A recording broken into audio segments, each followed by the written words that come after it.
Hey everybody, I'm Geno Reynolds from The Real Opinion. This Valentine's Day weekend brought us a couple of movies that missed the mark and one that didn't. We'll talk about How to Be Single and Zoolander 2 next time. Today we're going to be talking about the past cinematic wrong made right.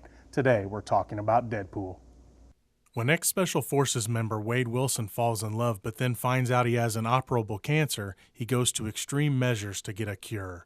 After joining a program that will make him better, he is betrayed by the people that are supposed to be helping him. After he escapes, he vows to kill the people responsible for his new situation. Before I fanboy out on this movie, let me get what I felt didn't work out of the way. With this being an origin story, I felt that this part of the movie could have been a bit shorter. It's not to say I didn't enjoy it, but I would have liked there to have been more time for everything else. Also, I thought the villain Ajax was a bit boring. Sure, they had him playing the straight man to Deadpool's goofiness, but I feel that in the sequel, which has already been greenlit, they will need a more interesting villain. Also, there were some pretty noticeable editing goofs. These goofs aren't really a big deal. I mean, what movie doesn't have them, so I'll allow it. Now, with that stuff out of the way, I can say that the wrongs of X-Men Origins Wolverine have officially been righted.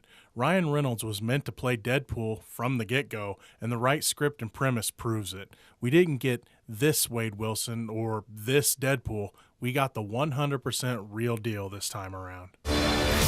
You're probably thinking this was a superhero movie, but that guy in the suit just turned that other guy into a kebab. Surprise, this is a different kind of superhero story. I'm sure that most would agree that the humor really moved this movie forward, especially the fourth wall breaking jokes. Reynolds has just the right amount of snarkiness and timing to play Deadpool. He wasn't the only one with humor, though. Adding the characters of Colossus and Negasonic Teenage Warhead to play off of Deadpool is great as well.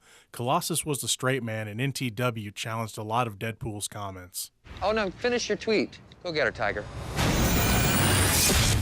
For those wondering about the R rating, I honestly didn't think the content was as bad as I thought it was going to be. Sure, the movie has a ton of violence and language, plus some sexual content, but I didn't find it too over the top most of the time. Now, would I take my 6-year-old Deadpool-loving son, Ryan Reynolds, to see it? No, not a chance. He can stick to watching the Ultimate Spider-Man version of the character. One last thing, this movie was so meta and I had a hunch about the after credits scene, and I didn't share it because I was afraid I would ruin it for people if I was right.